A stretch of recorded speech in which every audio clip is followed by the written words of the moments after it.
Olá pessoal, eu sou a professora Thalita, professora de língua portuguesa. Bom, gente, nós estamos estudando então as vanguardas europeias. Como o próprio nome já diz, gente, são escolas literárias, artísticas de modo geral, que não aconteceram aqui no Brasil. Elas aconteceram na Europa. E essas vanguardas, gente, são movimentos artísticos que vão à frente para que depois venham, então, as inovações do modernismo. Então, a gente viu anteriormente, por exemplo, a vanguarda chamada de futurismo, que é, gente, uma vanguarda voltada, então, para a questão do futuro, então, da máquina, da velocidade. Só que nós lembramos também, né, que foi uma escola, então, que nós tivemos um certo problema, porque relacionavam extremamente, né, o futurismo ao movimento fascista. Justamente por quê? Porque o seu principal, né, representante, o Marinetti, ele estava ligado ao fascismo. Na sequência, nós vimos o expressionismo, que vem a contraponto, então, do futurismo. Justamente por quê? Aqui, gente, no expressionismo, nós temos uma visão pessimista da vida.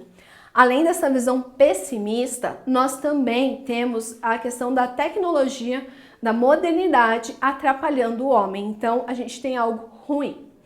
E por último, nós vimos o dadaísmo, que é um movimento, então, do qual a gente vai levar tudo ao nada.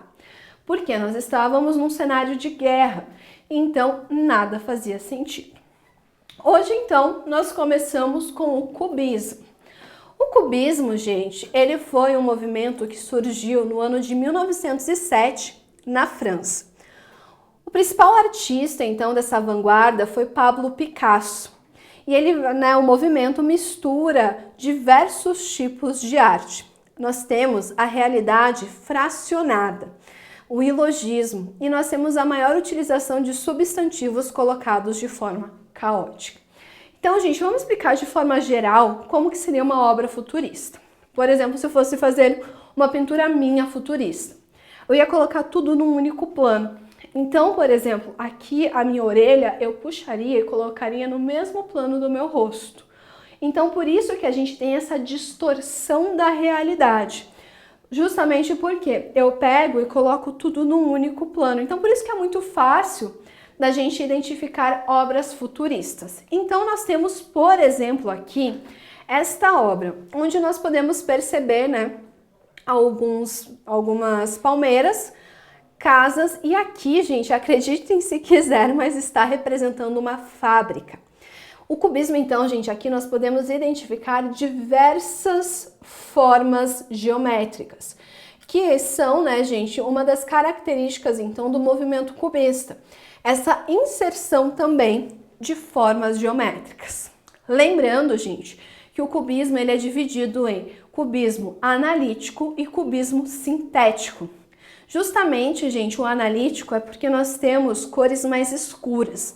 Então, por exemplo, o quadro Guernica do Pablo Picasso, ele é classificado, então, como cubismo analítico, justamente porque nós temos cores escuras. Essa obra aqui, como nós temos cores mais claras, nós chamamos de cubismo sintético, tá? Justamente por conta dessas cores. Ou seja, gente, o cubismo é a inserção de formas geométricas nas obras e também, gente, essa fragmentação. O cubismo, gente, vai influenciar, sim, o modernismo brasileiro. Então, nós vamos ter a influência direta do cubismo aqui no Brasil. Na sequência, nós temos o surrealismo, que tem início na França em 1924, no período, ou seja, de entreguerras. Nós temos como representante o André Breton, que é um ex-dadaísta como líder. Nós temos então o distanciamento do niilismo e a aproximação do sonho. Uma pintura surrealista nunca é gratuita, sempre contém uma chave que nos revela algo por trás do aparente caos. Nós temos uma arte figurativa e abstrata. Então aqui, gente, nós temos, né, como líder do surrealismo alguém que fazia parte do dadaísmo. E é bizarro isso justamente porque O surrealismo, gente, ele vai então se distanciar do niilismo, que é uma das principais características do movimento dadaísta. Então a gente tem essa contraposição aqui. Também, gente, o surrealismo tem como, né, principal representante Salvador Dalí. Ele fez grande parte das obras que nós conhecemos atualmente surrealistas. Então, assim, gente, nós temos obras que se aproximam mais dos sonhos. Justamente porque, gente, o movimento surrealista ele já tem a influência da psicanálise de Freud. Então, a gente já vê Freud aqui, então Freud já traz essa influência. Justamente porque nós temos a questão do consciente, do subconsciente e do inconsciente, termos que foram trazidos por Freud, então. Consciente são as coisas que eu tenho consciência que estão acontecendo. Subconsciente são aquelas pequenas recordações que eu tenho, tipo, ai, nossa, veio uma lembrança de um dia específico, alguma coisa assim. Agora, o inconsciente é aquele que vai aparecer nos nossos sonhos. Então, gente, por isso que essas obras, elas se aproximam dos sonhos, justamente desse mistério que é a mente humana. Aqui, então, nós temos o exemplo de uma obra surrealista, onde nós temos esses relógios parecendo que estão derretidos. Mas assim, gente, toda obra surrealista eu preciso achar algo que me diga o que essa obra significa. Não são imagens sobrepostas ao acaso. Nesse caso aqui, a gente pode ver a questão do tempo passar. Por quê? Cada vez a pessoa vai ver de uma forma diferente essa passagem do tempo.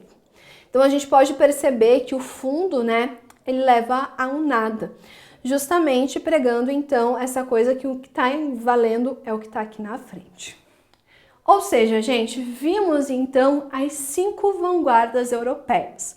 E a gente pode perceber que eles são movimentos bastante diferentes entre si, mas que cada um traz algo peculiar, algo específico que faz mudar então esse pensamento da arte de modo geral.